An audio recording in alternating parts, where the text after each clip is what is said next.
नमस्कार. पुन्हा एकदा आपले सर्वांचे स्वागत आहे. कर्मचाऱ्यांसाठी आनंदाची बातमी. थकीत वेतन देयके मिळणार.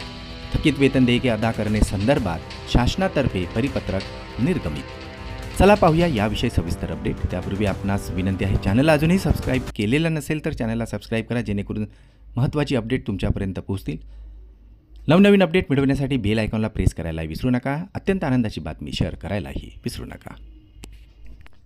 थकीत वेतन देयके अदा करणे संदर्भात 12 मे 2026 रोजी एक अत्यंत महत्त्वपूर्ण परिपत्रक निर्गमित करण्यात आलेलं आहे.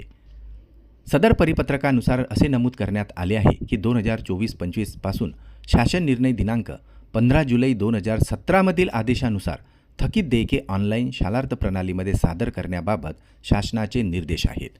आता यानुसार सन 2026-27 मध्ये शालार्थ प्रणालीमध्ये थकीत देयके ऑनलाईन सुविधा विकसित करण्यात आलेली असून 12 मे 2026 पासून ऑनलाईन टॅब सुरू करण्यात आलेले आहे.